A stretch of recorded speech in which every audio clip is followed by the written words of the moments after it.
Thank you very much, Madam Chair. Thank you, ministers, for being here. Through you, Madam Chair, to Minister Joly, you've talked tough. You've talked tough with your Beijing counterpart, so you say. You even stared into his eyes. I'm sure he was very intimidated.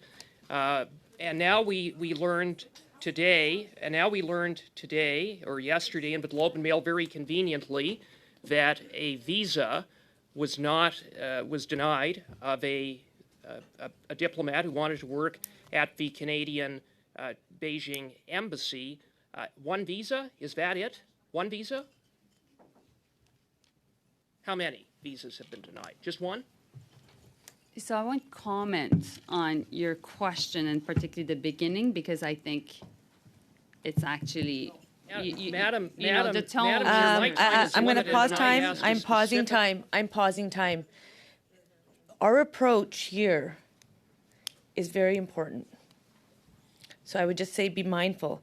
Mr. Cooper, earlier one of your colleagues had said we want to make sure how much time we speak, the response is given. You spoke for 43 seconds. The minister will be given close to the same time. You are at 10 seconds already done. Minister.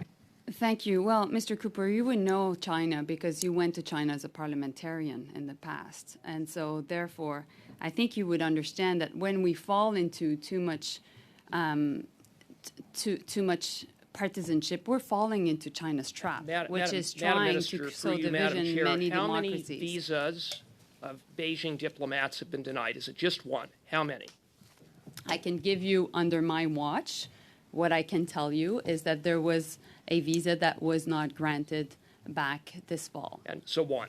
Okay, thank you for answering that. One visa denied under your watch.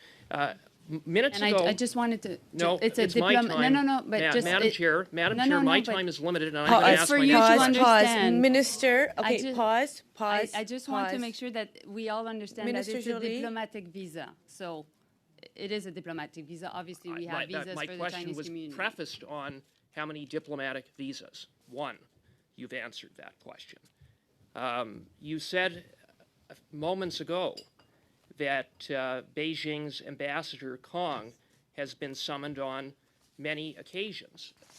It's true that the ambassador has been summoned with respect to the balloon incident, with respect to illegal police stations, but not on election interference. Why? We've summoned the ambassador on many, many subjects, including foreign interference of all sorts, including within our democracy. On election interference? Yes or no? Like I said, yes. When? And maybe Jenny, you can add to that because the department would know, of course. Thank you, Madam Chair. I would just like to add that Ambassador Tong, diplomatic representations were made to Ambassador Tong by senior officials at GAC on February 24th. With respect to interference in the 2019 and 21 elections? Based on yes, that is correct. Okay, thank you for that.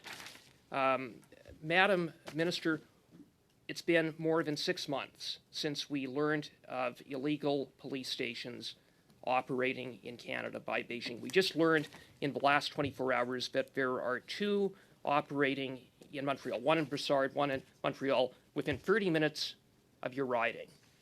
And yet 6 months later, election interference, illegal police stations, tough talk, but not a single diplomat expelled. Why not? So when it comes to police stations, the RCMP has confirmed that they have been closed. And so my colleague, Minister of Public Safety, has also given a lot of information on that aspect before. Of course, we will not tolerate any form of foreign interference, including police stations. I've been having many conversations with my colleagues around the world on this issue, particularly Tony Blinken again last week.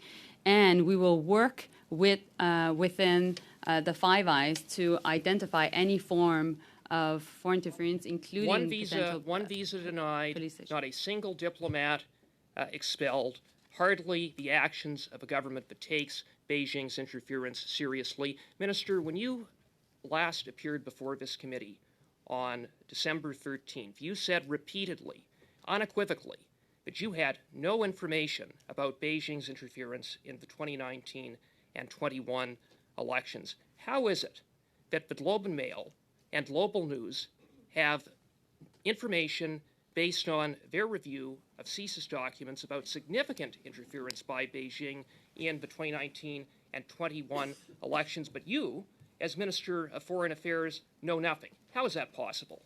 Well, when it comes to activities of foreign actors in the country, the Foreign Affairs Minister was not made aware. And since then, I've made sure that that changed, that would not be the case, because obviously, as everybody around this table would be aware, You've it asked is important. to be briefed. You didn't know anything in December. Can I just finish my sentence, please, Michael?